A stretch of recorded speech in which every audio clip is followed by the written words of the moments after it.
다시 영상 하나 보도록 하겠습니다.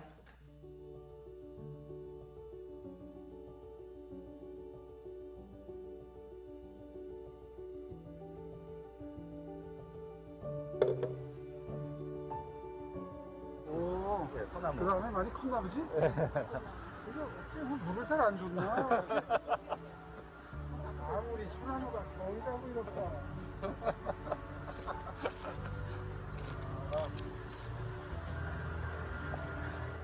너무 좋은 공간 주셔가지고 좋은 사업가 올리고 있습니다. 여기서 매출이 지금 그러면 얼마나 되는 거야? 그래도 저희 한 차례씩 시작해서 지금 들어있으면 수십억? 네, 아. 수십억 됐습니다. 저희 사원이에요. 할 수 있다는 사원 아래 지금 여기까지 왔습니다. 할 수 있다. 돈 많이 버세요. 감사합니다. 오, 그 아이디어 좋은데? 반년 동안 지원해주신 덕분에 회사가 확 성장했습니다. 돈 많이 벌어요? 네, 알겠습니다. 잘 되시길 바랍니다.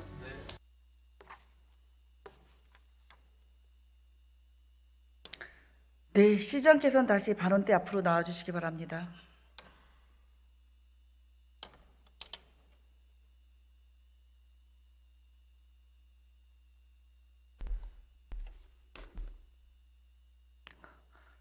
영상을 같이 봤지만 참 화기애애합니다. 잘 아시는 곳이죠? 네. 예, 파트너스 하우스입니다. 시장께서도 많은 애정을 갖고 계신 공간으로 알고 있습니다. 예, 지난 2009년 시장 공간으로 사용하기로 했던 곳입니다. 시장께서 그 당시에 서울 글로벌 비즈니스 센터로 조성해서 중소기업 지원하도록 하겠다 결정을 내리셨었죠. 예, 저도 개인적으로 굉장히 좋았던 결정이라고 생각을 합니다. 우리 서울을 위해 꼭 필요한 공간으로 자리 잡아주길 바라기도 했습니다. 예, 시장께서도 비슷한 생각이셨나 봅니다. 영상 보면 입주 기업들 격려하시는 모습 보면서 이렇게 또 남다른 감회가 느껴지는 모습으로 보입니다. 조금 전에 만났던 영상에 나왔던 기업 혹시 지금도 기억하시나요? 네. 예. 그럼 지금은 어떻게 되었는지도 알고 계시나요? 네. 지금 저기서 전부 퇴거해서 다른 곳으로 옮겨갔습니다. 네. 지금 저 회사는 파트너스 하우스에 없습니다. 3년 차, 1년씩 3년까지 계약할 수 있는 조건이었습니다. 3년 차였으니까 이제 나갈 때도 되었다 싶으시겠죠. 하지만 계약 기간이 남은 1년 차, 2년 차 기업들도 이제 모두 없습니다. 그 중에는 올해 10월까지 계약 기간이 남은 기업들도 있었습니다. 어디로 갔는지, 왜 갔는지, 파트너스 하우스 어떻게 됐는지 혹시 보고 받으셨습니까? 예, 잘 알고 있고요. 저 때 제가 갔을 때가 눈이 올 때였던 걸로 아까 보여지는데, 저 직후에 3월 달인가쯤에 붙여놓은 벽돌과 대리석이 떨어지고 뭐 이렇게 건물에 급격한 훼손이 발견이 돼서 그 원인을 분석해 보니까 아마 지하에서 무슨 공사를 하면서 발파가 있었던 모양입니다. 그렇게 해서 총 288건의 결함이 발견이 돼서 그 시공사의 비용으로 보수공사를 지금 하고 있다. 그런 보고를 받았습니다. 네, 파트너스 하우스는 2017년 4월 여러 가지 운영상의 문제점이 지적되어 다른 용도로 전환을 검토했습니다. 그리고 여러 가지 수용한 끝에 애니메이션 센터 B2B 지원 시설로 조성하는 계획이 확정되었고 이후 애니메이션 관련 콘텐츠 기업들이 속속 둥지를 틀었습니다. 왕성한 활동, 네트워크 구축 등 통해서 성과도 많이 이뤄낸 걸로 발표가 됩니다. 조금 전에 보신 영상 속의 그 시장께서 만나셨던 분들도 바로 그 기업 중에 하나였습니다.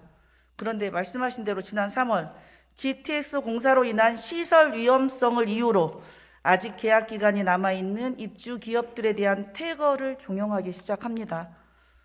2017년 안전점검 결과 보고서에서 A등급 받았습니다.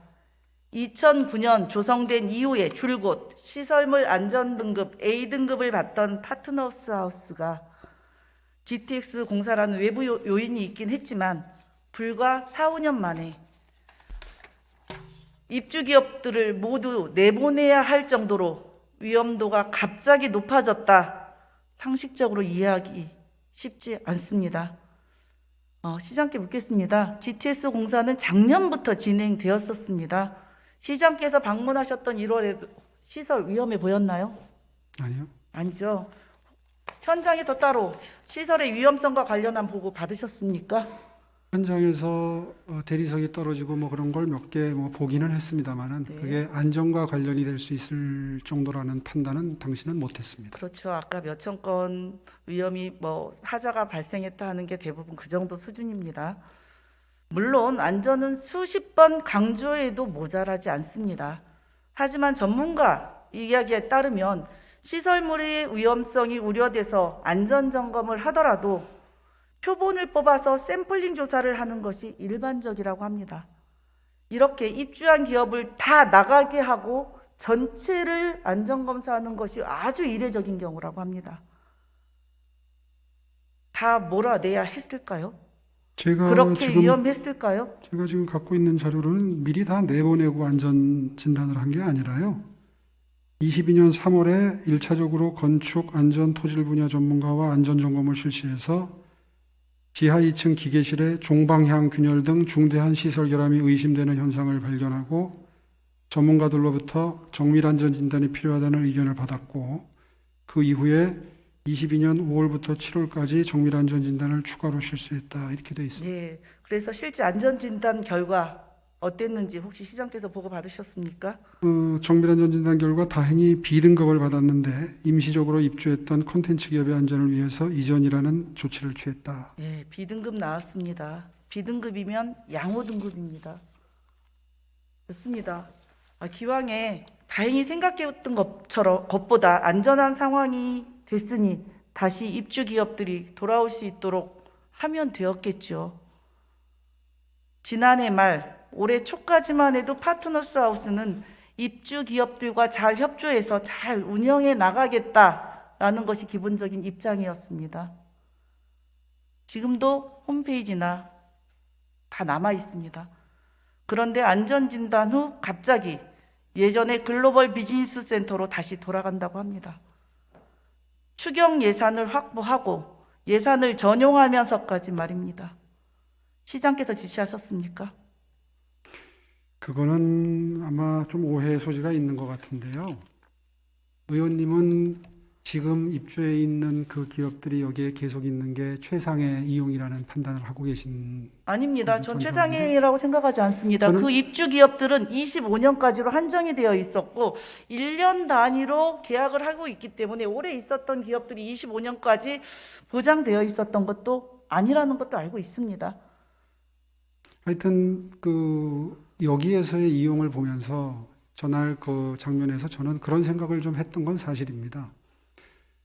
또 아까 매출이 급증했다는 기업이 직원 수가 아무것도 없는 데서 시작해서 3년 만에 몇십 명이 됐다고 그렇게 이야기했던 게 제가 지금 기억이 나는데요. 매출도 꽤 큰 매출이 됐었습니다. 네.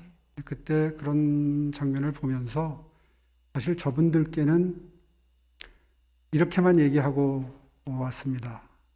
그 정도로 장사가 잘 되면 후배들한테 기여도 좀 하셔야 되겠네요. 네, 그런 얘기를 했는데 아마 편집에서 그 부분은 빠진 것 같은데요. 제가 늘 경제정책실에 주문하는 것은 이런 겁니다.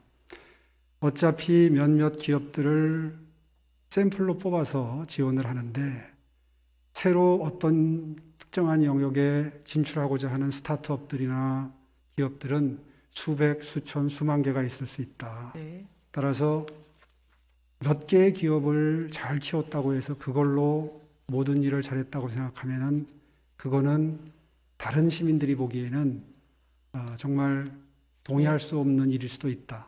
그러니 고루고루 기회를 나누어주는 정책을 펴라라는 취지의 지시를 저는 자주 하는 네, 편입니다. 당연합니다. 그래서 그 파트너스 하우스도 1년 계약을 하고 1년 단위로 3년까지만 사용할 수 있게 되어 있습니다. 당연히 인큐베이팅을 다양한 기업들에게 기회를 제공하는 것이 맞다라고 의원님, 저도 동의합니다. 설명을 마무리할 수 있게 해주십시오. 예. 그래서 저는 원래 몇몇 기업들을 뽑아서 그 기업들이 잘 될 수 있도록 처음에 마중물을 지원하는 것까지는 동의를 하지만 그런 사업은 그리 바람직한 사업은 아니라고 생각합니다. 그래서 제가 상암동에 있는 여러 가지 스타트업을 지원하는 업체들에 방문했을 때에도 비슷한 취지의 주문을 다녀와서 했었습니다.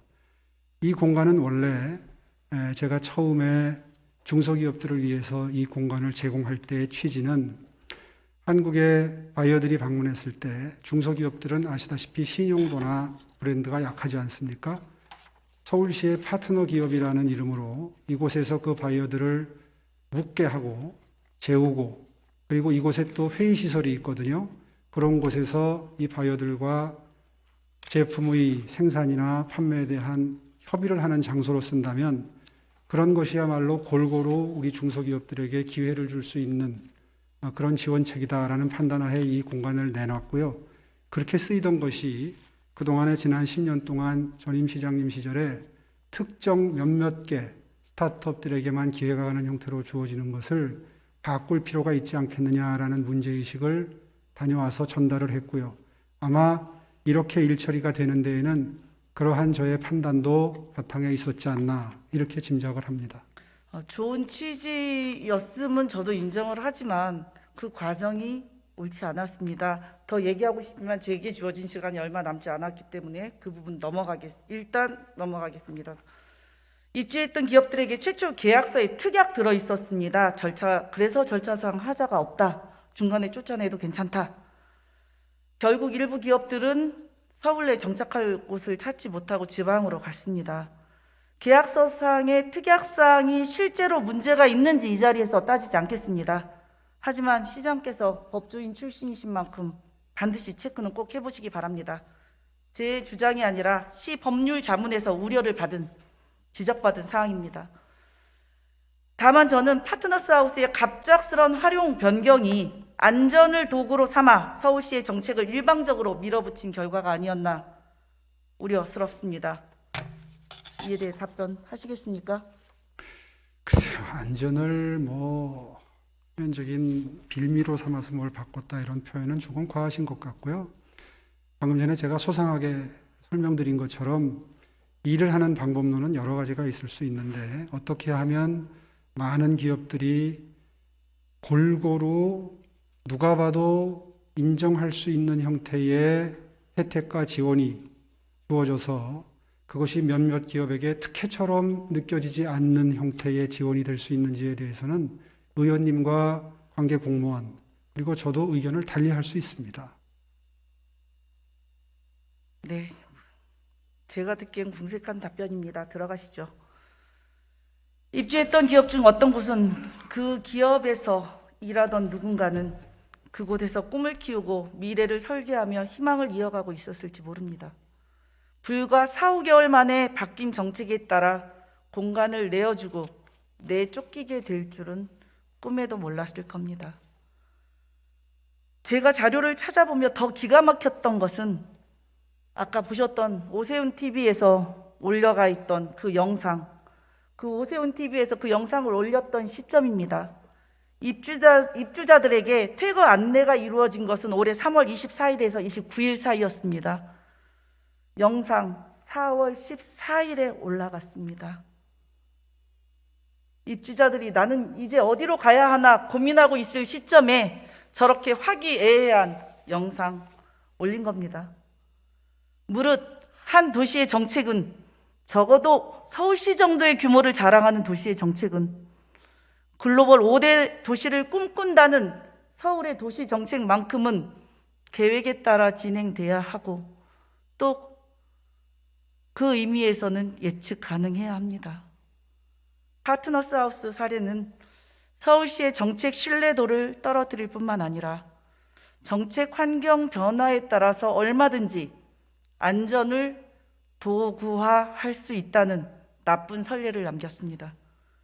물론 정책 변화에 따라 공간 활용 여부도 바뀔 수 있다고 본 의원도 생각합니다. 하지만 그 결정은 신중해야 하고 공정하고 정의롭고 공개적이어야 합니다.